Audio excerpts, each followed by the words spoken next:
새누리당이 서귀포 선거구의 경선 후보를 발표하면서 여야의 경선 대진표가 확정됐습니다. 경선 후보들의 기싸움이 팽팽한 가운데 특정 후보의 선거법 위반 의혹이 담긴 녹취록까지 등장했습니다. 지난해 제주 해안을 뒤덮었던 괭생이 모자반이 또다시 출현해 피해가 우려되고 있습니다. 오는 6월 끝나는 노루 포획 허용 기간의 연장 여부를 놓고 찬반이 팽팽히 엇갈리고 있습니다. 부동산 거래 가격을 허위로 신고한 이른바 다운계약서 등 불법 거래가 무더기로 적발됐습니다.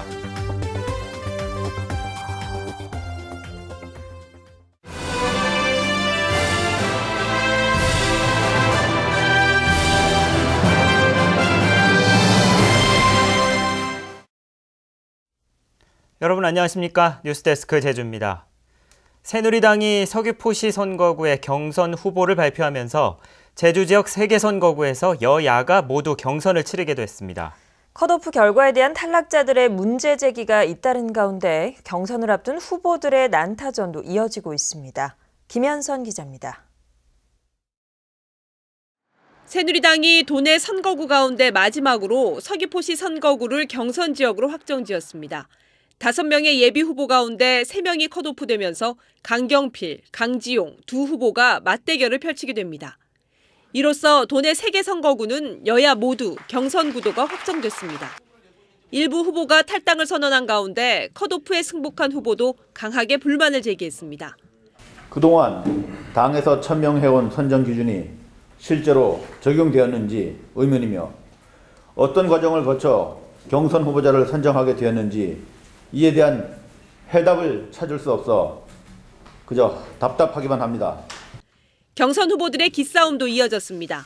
새누리당 후보들은 뇌물수수와 유언비어 살포 의혹을 놓고 난타전을 벌였고 더불어민주당 후보들은 TV토론 무산 문제를 놓고 신경전을 벌였습니다.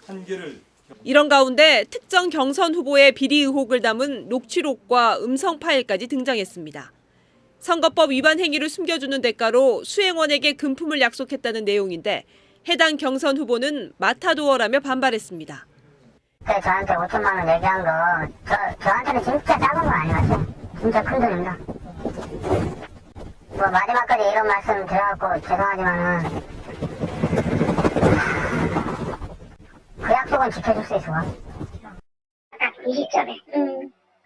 그러면 이거는 의도적으로 저와 경선 관련된 사람 쪽에서 퍼뜨렸다는 얘기인데 일부러 이 시점을 기다렸다가 가뜩이나 경선 일정이 늦어지면서 정책 선거가 실종된 가운데 폭로와 의혹 제기가 잇따르면서 과열 양상을 보이고 있습니다. MBC 뉴스 김현선입니다. 여야의 경선 후보가 확정되면서 이번 주말부터 여론조사가 시작될 것으로 보입니다. 새누리당 제주도당은 중앙당과 협의해 빠르면 이번 주말부터 선거구별 여론조사를 실시해 다음 주까지 마칠 것으로 알려졌습니다. 더불어민주당 제주도당은 모레부터 이틀 동안 여론조사를 실시해 다음 주 초에 후보를 확정할 계획입니다.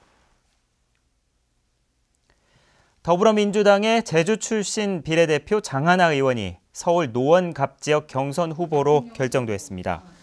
장하나 의원은 고용진 전 서울시 의원, 오성규 전 서울시 시설관리공단 이사장 등 2명과 함께 경선을 치르게 됩니다. 강원도 원주시 갑에 출마한 박정하 전 제주도 정무부지사도 새누리당 경선 후보 4명 가운데 포함됐습니다. 지난해 제주 바닷가에 괭생이 모자반이라는 해조류가 대량으로 밀려왔었는데요. 올해도 밀려오기 시작하면서 또다시 골칫덩어리가 되고 있습니다. 이소현 기자입니다. 항구 안에 기름띠처럼 보이는 부유물이 가득 퍼져 있습니다. 바다는 온통 갈색빛으로 변했습니다. 고기잡이를 나가려던 어선들은 항구 안에 발이 묶였습니다. 오늘도 뭐 어느 배 하나는 뭐 나가다가 걸려가지고 숯거리도 해먹고 그랬는데 이걸 빨리 이게 처리해줘야 이제 어민들이 이제 나가고 들어가고 하는데. 항구 안을 가득 뒤덮고 있는 괭생이 모자반입니다. 올해는 지난해보다 2달 정도 늦게 나타나기 시작했습니다. 선박들의 안전을 위해 중장비를 동원한 수거 작업이 시작됐습니다. 제주항에는 지난 9일부터 사흘 동안 괭생이 모자반 18톤이 수거됐습니다. 올해는 작년 같은 대량 갱생이 모자반이 대량 유입됐을 경우에는 저희 타 지사에 있는 이 선박들까지 동원할 계획으로. 괭생이 모자반은 최근 제주 서부 해안부터 나타나기 시작했고 점차 동부 지역으로 확산되고 있습니다. 관탈 주변 해역에서 한 3일 전부터 쉽게 말하면 애양운동장만큼 큰 덩어리가 3일 전부터 발생해가지고 지금 연안 제주항으로 지금 밀려 들어오고 있습니다. 지난해 제주에는 괭생이 모자반 12,000톤이 밀려오면서 곳곳에서 썩는 바람에 골칫덩어리가 됐습니다.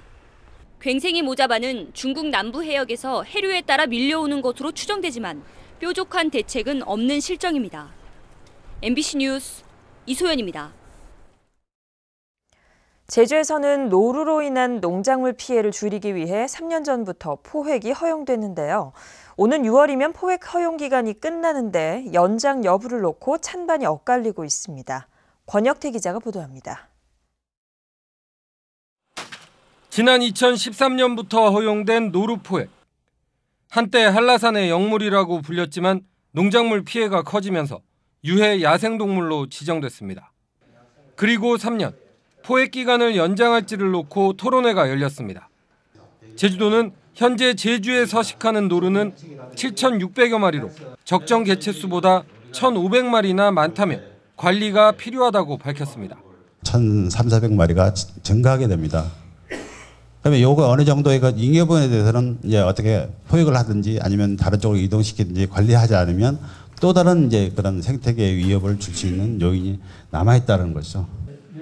이에 대해 농민들은 지금도 노루로 인한 피해가 계속되고 있는 만큼 포획을 연장해야 한다고 밝혔습니다. 해안 지역으로 예를 경쟁학지가 많은 지역에는 아무래도 망을 치어서 그런지 그쪽에는 좀 소홀하지 않았나. 그리고 또 한라산의 그 적설기 때 많이 내려와가지고 해안으로 이동해가지고 많은 피해를 야기시키고 있는데 지금 그런 부분들을 소홀히 하지 않았나 그렇게 생각합니다. 하지만 그동안 제주도가 노루를 잡는 데만 치중했을 뿐 장기적인 대책 마련은 소홀했다는 비판도 나왔습니다.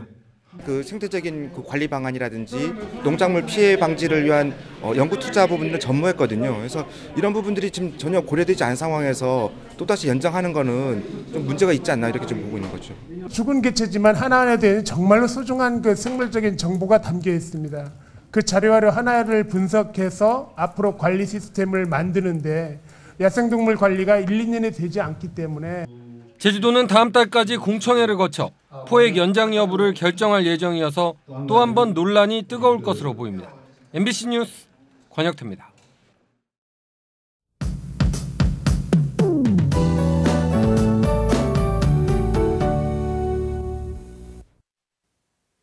네, 꽃샘추위가 꽤 길게 이어지고 있습니다. 주말인 내일은 아침 추위가 절정을 보이겠는데요.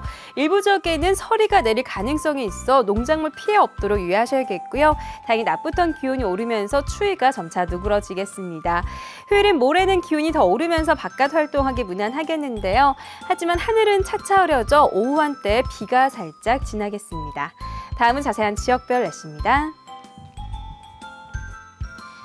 내일 아침 북부 지역의 기온 오늘보다 2도가량 더 낮겠는데요. 낮 기온은 8도 내외로 오늘보다 약간 높겠습니다. 한림의 아침 기온 1도, 고산과 대정 2도, 낮 기온은 9도 안팎이 예상되고요. 남부 지역의 기온 0도까지 떨어져 춥겠지만 낮 기온은 11도까지 오르면서 활동하기 한결 수월하겠습니다. 네, 동부 지역도 아침과 낮의 기온차가 10도까지 크게 벌어지겠으니까요. 외출하실 땐 큰 일교차에 대비한 옷차림 하셔야겠습니다. 산간 지역도 아침에는 영하권의 기온을 보이다 낮부턴 점차 평년 기온을 회복하겠고요. 섬 지역 대체로 맑은 가운데 기온은 2도 내외로 출발하겠습니다. 물결은 모든 바다에서 잔잔하게 일겠습니다. 네, 다음 주는 다시 완연한 봄 날씨가 이어지겠는데요. 목요일과 금요일 사이에는 비 소식이 있다는 점 참고하셔야겠습니다. 날씨였습니다. 제주시 지역에서 불법 부동산 거래가 무더기로 적발됐습니다. 제주시는 부동산 세금을 줄이기 위해 거래 가격을 허위로 신고하거나 허가 없이 중개한 14명을 적발해 과태료 1억 2천만 원을 부과했습니다. 또 임야를 무단으로 훼손한 뒤 여러 필지로 쪼개 팔면서 부동산 투기를 한 농업법인 등 5곳을 적발해 경찰에 수사를 의뢰했습니다. 제주 바닷가 실태조사에 무인 항공기인 드론이 투입됩니다. 해양수산부는 올해 시범 사업으로 제주 바다 실태조사에 드론을 활용한 원격 탐사 방식을 도입한다고 밝혔습니다. 이번 조사에서는 제주 해안 지역을 항공 촬영해 연안 침식이나 형질 변경 상태 등을 분석합니다. 해수부는 이번 사업이 효과가 있으면 내년부터 전면 도입할 계획입니다.